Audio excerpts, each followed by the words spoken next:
I just take a call on particular parts, clauses in this part that deal with body corporates. And the reason I rise to speak to these clauses, and the ones I wish to address, Mr. Chairman, particularly, are clauses 80 and following, is because this was an issue that was one of the inspirations, I suppose, for some of the amendments to this legislation in the first instance, when it came to us as a Labor government out of the review that had been called for by that government in 2003, I think. So by the time the legislation emerged and the review had been conducted in a comprehensive way and then considered carefully, it was very clear that from numbers of submissions and representations from people, that a very common experience was of those who were locked into body corporate arrangements as apartments in Auckland and apartment buildings had proliferated over the last 10 or so years.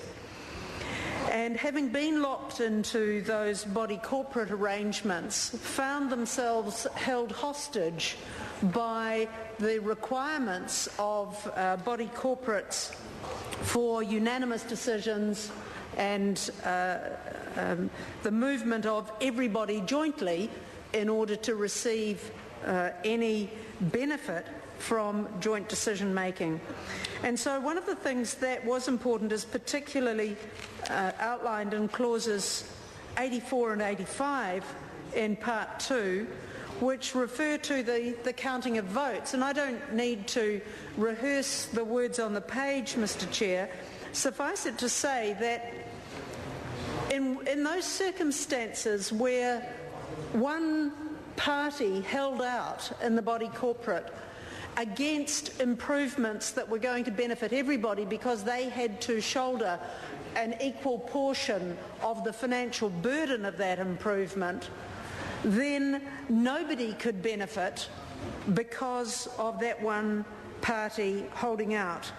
These provisions in the legislation we're currently debating, I think, are useful improvements in that while there are still protections around body corporates that relate to the number of people who must be present in order for a general meeting of the body corporate to be quorate, and that there must be a majority voting in a general an ordinary resolution in the body corporate.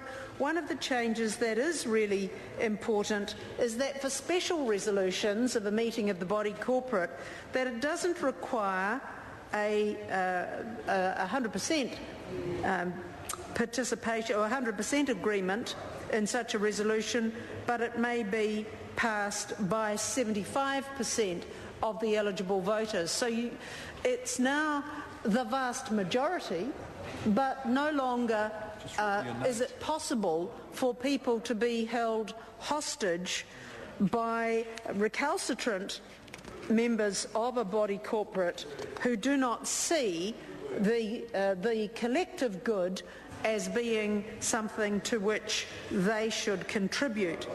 And so this is an improvement, and it's a significant improvement when we think of the numbers of apartment blocks that have proliferated in the last decade and slightly more in Auckland in particular. It now becomes essential that we have this kind of provision which is a wee bit more flexible. The other two clauses that I wish to refer to in this part, Mr. Chair, are to do with the long-term maintenance plan and the long-term maintenance fund.